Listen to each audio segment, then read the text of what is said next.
Let me introduce on the show now Siji Philip, Senior Research Analyst at Axis Securities, to talk about Bajaj Finance Q1 numbers. The profits have been a miss, and like we've been talking about this morning, the asset quality as well has deteriorated. Siji, hi, good morning. Let's start off first on the concerns around the stress on the books. Then we can, of course, talk about the narrative about it, transforming itself into a fintech company with its new platform, etc. But I think the concern first will be on why is it that Bajaj Finance, which has relatively a stronger loan book, has always had a little more resilience in terms of stress on its asset quality front, today now has succumbed to the perils that the second wave has brought on it. And what would be the implications on the rest of the financial stocks, CG? Good morning. So, the numbers were muted, especially in terms of the asset quality. So the performance clearly reflected the impact from the second wave of COVID. We saw that GNPAs have gone up to 2.96% from 1.79% quarter on quarter, while net NPAs have also gone up to 1.26% from 0.75%. So we see the color of the book, the rise in the deterioration in the asset quality was largely led by the spike in the auto finance GNPAs to 19%, and this was majorly in the three-wheeler segment, which forms 30% of the auto finance. The provisions was higher than expected at 42% quarter on quarter, and this is basically similar levels of Q1 last year. So the amount of 1750 is quite high, and the PCR has come down to 51% from 58% quarter on quarter. So all this indicates some stress on the books, and considering that the management has given a commentary for the quarterly AUM growth to come back to pre-COVID levels and credit cost of around 4,300 crores. This is in the absence of a severe third wave of COVID. So a lot of uncertainty still kind of shadows the stock in the present conditions.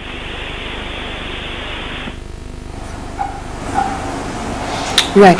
CJ, just an extension to the point that you just made, because the management in their outlook have very categorically said that they do expect additional, NPA pressures in the second quarter as well. They expect NIMs to stabilize only by the second half of the fiscal. While they've guided to a normalized sequential loan growth for the second quarter, they've revised their credit cost guidance upwards to 4,200 to about 4,300 odd crore rupees. Just given what they've done in the quarter gone by and the visibility and the picture painted by them going forward, is there a case to perhaps revise the price targets on the stock lower? So as you rightly pointed out, the outlook though that the management has pointed out is on the positive front, but it has come with a disclaimer that it will be in the absence of a severe third wave of COVID. So that adds a lot of uncertainty around the future outlook, especially in the next quarter. And the management has also indicated that Q2 would see a higher level of stress as well. The target price has been revised downwards to 4,300 from our end, and we had maintained a sell on the stock, given that the competitive pressure is also quite visible in a space like digital or the omni-channel framework which the company is targeting. So this space is quite crowded with even banks focusing on this. Plus we have the fintech players which are also focusing on the digital initiatives in the background of COVID which is happening. So there's a lot of competitive pressure, and to actually gain a market share in this kind of scenario will be quite interesting to see as to how the company focuses on improving the share in these kind of businesses going forward. So there's a lot of uncertainty still about as to how the placing will actually happen of the app-based system. And management has also pointed out that with this kind of ecosystem, there could be an increase in the cost-to-income ratio. Currently it was 30% in the first quarter, but it could rise to 33% in Q4 FY22. So there are a lot of moving parameters around here on the actual performance which could pan out in the coming quarters.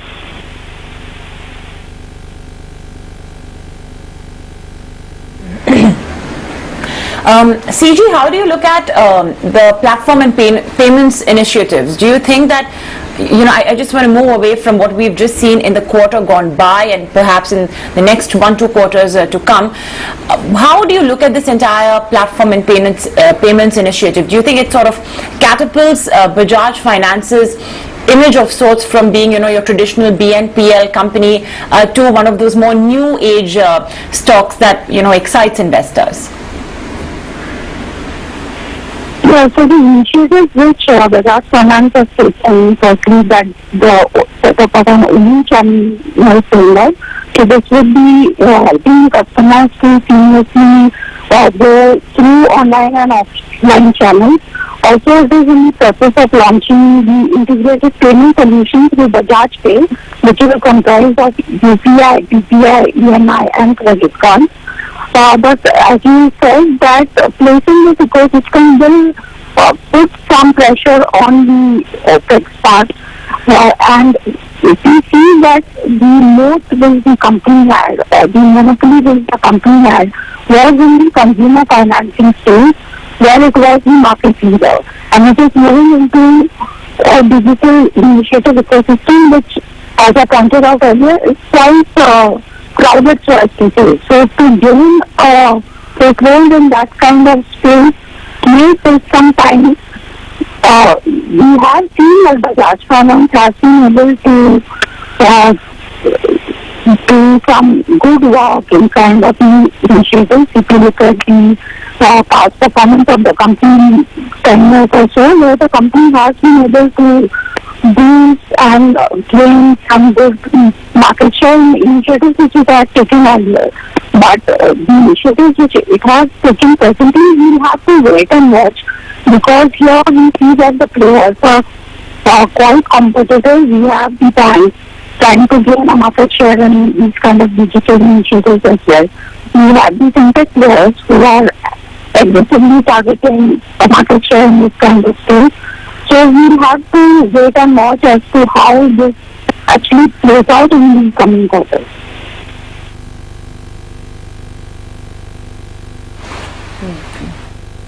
All right. Well, CG, thanks so much for that. That's Bajaj Finance for you. Just came out with the Q1 numbers. Profits were miss expectations. Well.